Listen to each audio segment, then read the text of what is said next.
Hello, welcome back to another edition of Higher Education Today. I'm your host, Steven Roy Goodman. I'm here at the University of Cape Town, where we're going to be talking about occupational therapy. Matumo Ramafikeng is a lecturer of occupational therapy here at UCT. Mapheyeledi Motimele is also a lecturer of occupational therapy at UCT. Welcome to both of you. Thank you for having us. Well, thank you. Matumo, if we could start with you, could you say a word or two about what is occupational therapy? Occupational therapy is a health profession within which we use occupations, what people do on a daily basis, to bridge the gap between what they are expected to be able to do and what they currently can't do, whether the issue is a health issue or a psychological issue that they're having that limits them from being able to do what they do. Therefore, we use occupations to restore them to health and well-being. For instance, if someone has been diagnosed with a mental illness and is unable to carry on with what they do on a daily basis, whether it's take care of themselves or even work, they are admitted maybe, or they get diagnosed, and then they're referred to an occupational therapist to help them with restoring their function back to normal. Fair enough. And MAPS, how exactly do you do that? So we in occupational therapy have got 5 core clusters. That is mental health, physical health, child learning, development and play, community development, and work practice, previously known as vocational rehabilitation. So occupational therapists or occupational therapy is accessed through a referral system. So you'd be referred by a health professional, someone from social development, who, according to whatever the impairment or health issue was, would refer you to an occupational therapist for some sort of rehabilitation. We primarily work with people with disabilities, but not exclusively. We do work with groups, communities, organizations. We've got a wide range of potential clients.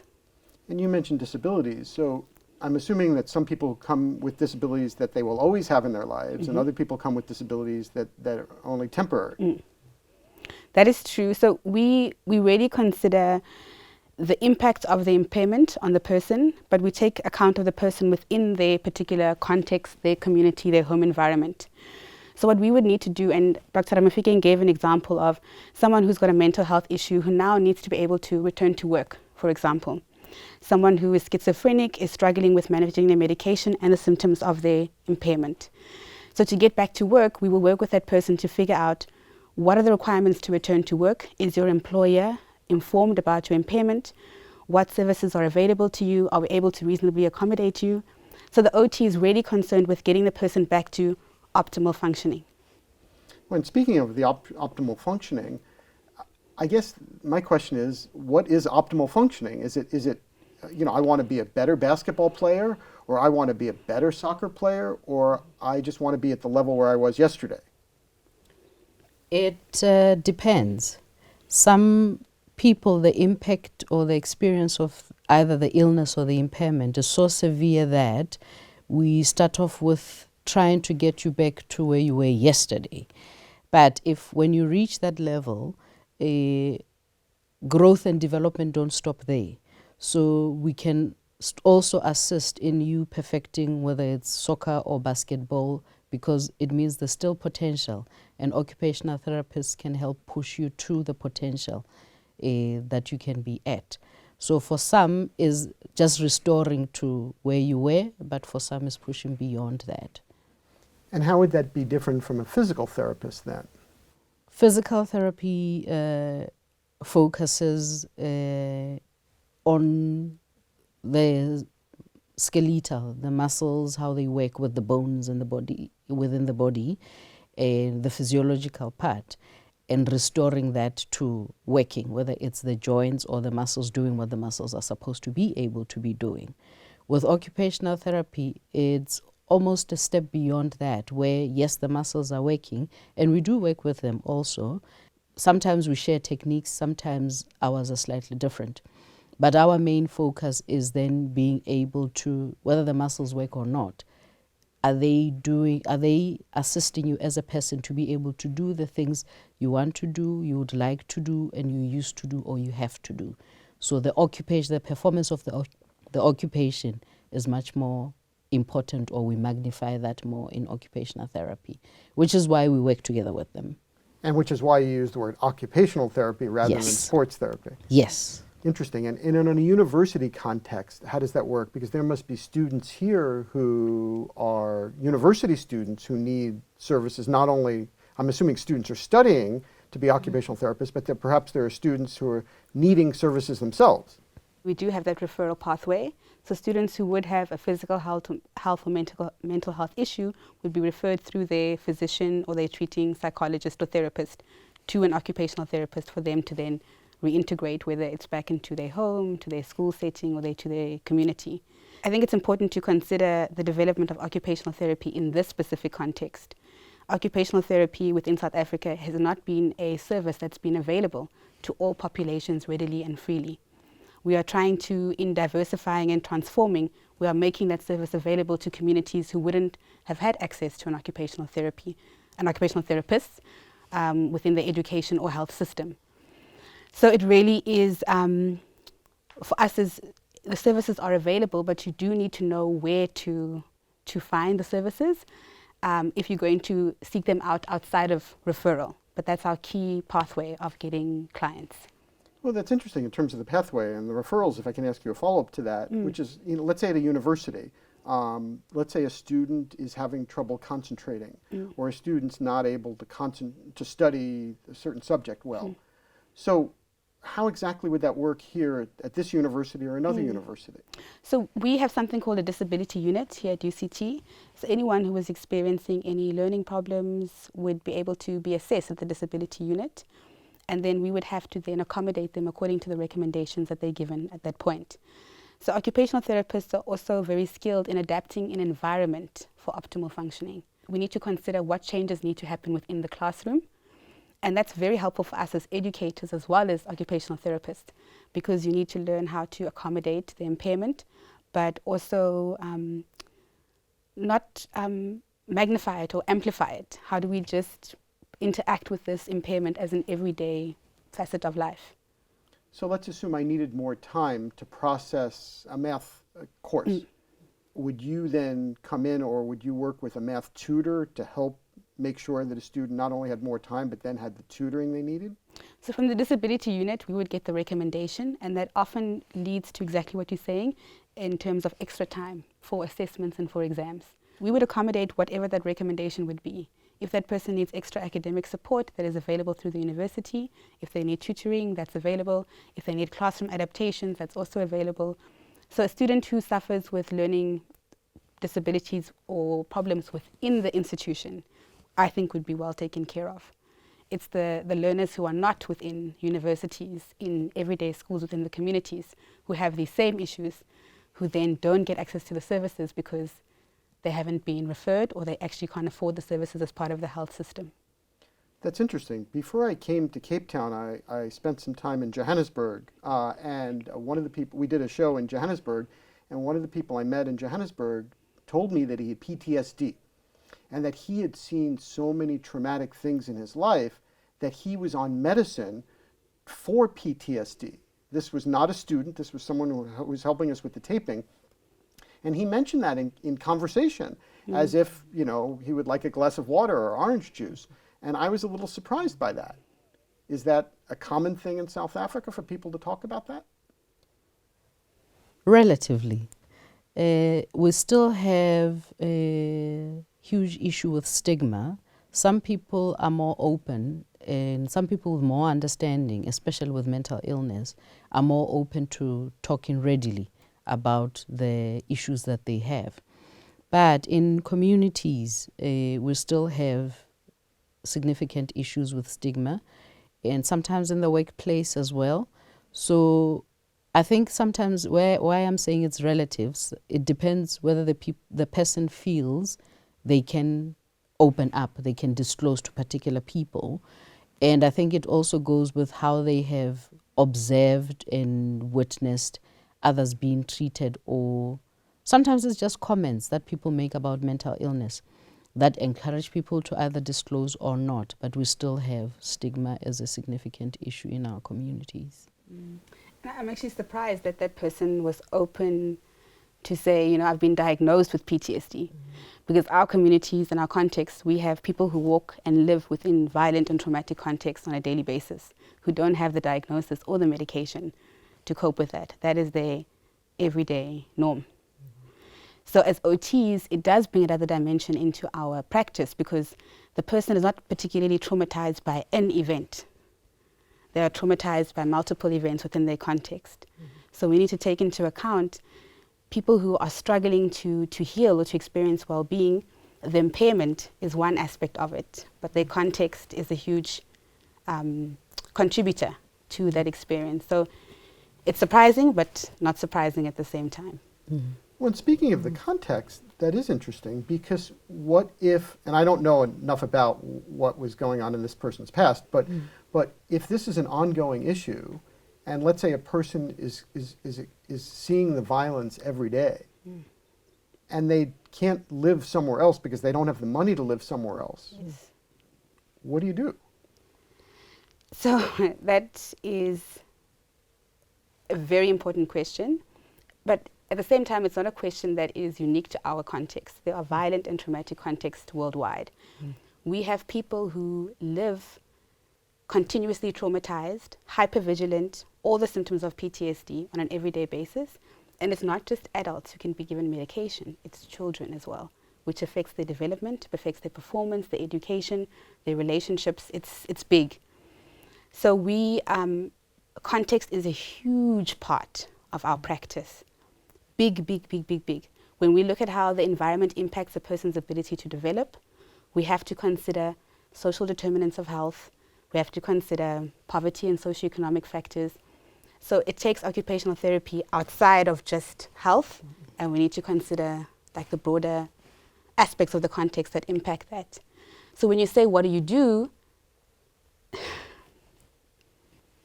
That is a very important question, because that is probably about 80% of the context that is not receiving occupational therapy, but has got a mental health issue. And occupational therapy is a very scarce skill, so it's not as readily available, which is why some people will continue to live their lives not even knowing that there's help available or there's something that can be done to make life a lot easier. And as MEPS is saying, because the issue is so huge, it's on all levels, the macro, the meso, it makes occupational therapy, it challenges occupational therapy practice, which is why even the training of occupational therapists differ with different contexts, although we still identify as occupational therapists. In particular in South Africa, our content in our curriculum will lean more towards magnifying or making visible the contextual issues that the students will encounter with their clients in a South African kind of context, which could be slightly different from what happens in the US, which is why there's such a need for material within curriculum to be contextually relevant, because we have to work with people here. And it is a challenge because occupational therapy is such a scarce skill still. So I actually know an occupational therapist in Washington, and she's originally from South Africa, and she said exactly what you said, which is that it's a little different because the context is a little different. Yes, it's true, because when we look at occupations, which is what makes us unique as occupational therapists, is that each person's occupations rely or are shaped very much by the context within which they take place. So something as simple as brushing teeth. My brushing teeth in a context where I have access to a sink and running water is different from when I go home to my village where I have to fetch water at a communal tap. I'll probably have to use a cup and stand outside. So in rehabilitation, if I'm at a position where I can't brush my teeth anymore, the occupational therapist has to work with knowledge of my original context, because if they work with the other context in mind, they're not quite preparing me for where I'm going back to. So my function will still not be what it's supposed to be. So context is a huge part of occupational therapy practice. I can see that. I mean, I've been throughout South Africa to many villages throughout South Africa, but I bet the average American hasn't. True. And that might be hard then for somebody to envision what that actually is. Which is why I'm saying the content also, we still rely a lot with occupational therapy programs in South Africa. We rely a lot on literature from the North. And even the examples that are given sometimes are so foreign from what our students relate with on a daily basis that us as educators, our challenge is then to bring the examples back to say, in the US it looks like this because the text comes from the other side of the world. But here, this is what it will look like. So bridging that gap so that we use our examples with content from there. But we also trying to write a lot more as people from the South so that we use our own examples in our books, what our students can recognize and work with. So Dr. Ramafikeng is being very modest. We actually do have a publication. It's looking at concepts in occupational therapy, understanding Southern perspectives. It's a collaboration between Manipal University and our colleagues here at UCT. And that really is an offering from the South to say, we have these concepts. We have a specific understanding of health. We have a specific understanding of the person that is limiting us in how we are able to respond to the needs of our clients. So let us write what we see and we experience to shape the philosophy of occupational therapy towards meeting the needs of our clients within this particular context. So that textbook is available. People can just look for that online. And what's really, really, really great about that textbook is that it has opportunities for people to stop, to think, to apply their concepts to their everyday lives, and to critique. And that's the main thing, where we don't want to have a blanket approach of OT in the US, OT in India, OT in everyone does the same thing, is to say, how do we take this philosophy and embed it in a particular context so that the services that we offer are suitable for our clients. And that's what makes OT different from physical therapy and psychotherapy. Physical therapy might look the same across the world, and it can do that within that particular profession.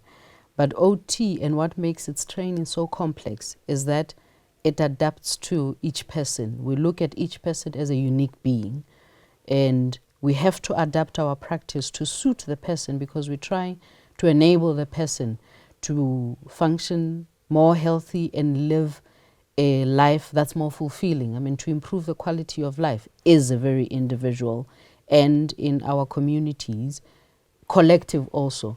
So as MEPS says about philosophies, we also need to be mindful of the people that we work with.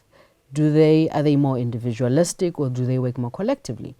Because in a family, I might be the one with a mental illness, but when we look at context, there's many other things happening within my family that either contribute or actually support me in dealing with my mental illness. So an occupational therapist has to bear in mind that I'm not working with this one person. I'm working almost with family, but through this one person. So that's how occupational therapy is unique. Well, that is interesting. But if I can get back to the issue of that 80% group that can't afford an occupational therapist, or they're having trouble sorting that out, what do they do if you're trying to affect one person and maybe you only have a meeting or two, but it's affecting their whole family? So we have, I have quite an example about that, just to show you the potential of occupational therapy. I did my community service in a township in the south of Gauteng called Sebokeng. In Sebokeng, we had a huge problem with mothers of children with cerebral palsy who were not coming for their appointments, who were not coming for their medication, were not part of the programs that were offered. So we needed to figure out what was the issue. And with consulting with the mothers, they needed a space just for support and to connect as mothers of disabled children. A lot of the time, the fathers are not in the picture. So these mothers came together, and through having the space to meet and share what their common difficulties were, some of them were able to work now because one of the mothers in the community was able to look after the kids in the day. They were able to host birthday parties for their kids and invite other mothers in the community. So people who had been on the periphery were now included and had formed this community themselves. So that shaped my thinking as an occupational therapist, because here I am offering services that are prescribed by my profession, but are not being accessed. because I don't understand the lived experience of the people that I'm serving. So creating that space so we can get to connect as people and understand what's difficult for you, how's your child doing. Those basic human connections, that created the space for people to be empowered and to take action and to experience agency, which had otherwise been constrained. So I really think that as occupational therapists, that 80% is worrying. It is worrying because we know what they're sitting with. But if we start to adapt and think about creative means to bring people together as they do naturally in their context, we're actually able to provide a service that is more effective. The government is trying to, with the community service, to try and place occupational therapists and physiotherapists, health professions, in the most rural of context, which is what you were doing for your placement in Sebokeng. So that little bit is almost helping, but more needs to be done. And you're very right, with the learning, the lived experience is particularly important. Because with occupational therapy, we also look at the person as not helpless. They have potential. It's just a matter of how to ignite it so that they can be able to do it themselves and not be fully reliant on the professional for life. There's some people that need that, depending on the severity of their impairment. But there's some where if we advocate, because one of the major roles we play as occupational therapists is advocacy. So if we advocate and work with people hand in hand, not doing for them, but showing them that you actually can do it yourself. Yes, maybe my role as an advocate is to ensure that you have access to this, you have access to that. Because access to also information, just basic information, is still a huge problem in South Africa. Even in Sub-Sahara, because I come from a Sub-Saharan country. Access to information, sometimes people don't do because they don't know that's available for them. So as occupational therapists, bringing that information to them, sometimes is all they need to be able to now work together, use the resources within their communities to make life better. That's interesting. You mentioned the government. Yes. And your point about making life better. So let's assume the Minister of Health was with us right now. Presumably, the minister would agree with what you were saying, I would assume. The minister would probably say, okay, we don't have enough money to do all this. How do we make do with the limited funds that we have to reach some communities, but perhaps not all communities? I've thought about that question that you're asking, and I think a key issue that we struggle with is our health system as a whole. Our understanding of health, the way that health is delivered, offered as a service, and the way that health is accessed. The example that I just gave, it didn't take out anything from the budget at all, outside of an appointment space that was probably booked for a certain rate per hour for those mothers to be there. So what we need to be able to deliver services effectively and to the people that need them is people who are willing to come together and dismantle these standard practices and really consider what are the needs of the people on the ground and how do we structure a service or a sector to serve the people rather than based on profit or a previous structure that's not working for our people. So if the minister was willing to consider that, to say, if you can give us the budget and give us an opportunity to show you how things can be done differently, that's what we need. With occupational therapy, we are shifting. Some of our colleagues are still functioning a particular way, but particularly in South Africa and at UCT, we're shifting to look at health as not the end goal. It's a resource for living life. If you think of it like that, then we don't primarily look at how do we cure this illness, done. Because that's not enough with the resource for life, right? But if you look at it as it's almost a vehicle, it's a means to, it's not the end in itself. That's where even conversations about budget will start to shift. Because if people are able to use what they have in their communities, then we're not creating a charity model where we have to keep throwing money at it all the time. We're saying to the people, you have, as limited as it is, how do we work strategically and creatively? And people are very creative. I mean, they live their daily lives with the bare minimum. So just so that they do that collectively and improve their quality of life, instead of waiting to receive from, that's another thing that we need to change. Whether it's mindsets or it's philosophies that we've worked with for long, both from the government side and from the people themselves. It's a collaboration. It's not we're giving you, it's how do we work together. So that shift is something that's very important, and that occupational therapy can be able to show that through occupations we can actually do that. Fair enough. And how can a university contribute to that as well?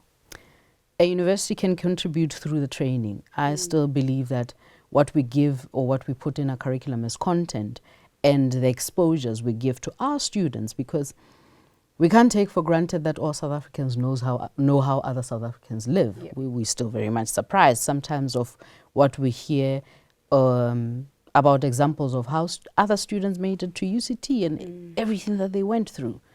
The level of struggle from day one, I mean, some of it is still mind-blowing. But if the university and the curriculum is structured in such a way that exposure to especially that 80%, how they live, and where students are immersed in those communities to learn the way of life, not as snippets. That's where maybe it will be a little bit costly, but it's worth it if we're looking at working on making a change here for a ripple effect. So the content needs to be contextually relevant, and it needs to show and train health professionals that it's sad to say, but that don't believe in themselves as saviors of other people. We're working with them so that they can improve their lives. We're not trying to work with them so that they depend on us for dear life. So that shift makes our students go into communities and say, let's work together, let's partner, instead of I'm here to tell you what you need to do for your life to be better. And I think the role of the university, if we're going to achieve these changes that we think, it's really taking focus away from the elite 20% that gets a chance to study, and then that 20% will treat 10% or 15% of the population Who can afford. So if the university is a business model, then that works for profit. But if the university is going to be a vehicle for social justice, then the university needs to invest in different models of teaching, changing the curriculum. The university has got huge clout in terms of training, professional boards, support. So if we continue with the model as is, it's just churning out the same issues. But if we have buy-in from higher education institutions, then I think that could be revolutionary for the profession, as well as for those clients who don't get access to health services. Well, thank you both for your very provocative and thoughtful comments. I think this is really interesting. I don't think a lot of people know that much about occupational therapy. I think this is a very good overview, and thank you both very much. It's a pleasure. If you would like additional information about occupational therapy here at UCT, please go to uct.ac.za. If you have comments or suggestions about higher education today, please send an email to highereducationtoday@topcolleges.com. And thank you for watching. We will continue to bring you quality discussions about important matters in today's college and university world. I'm Steven Roy Goodman, and you've been watching Higher Education Today.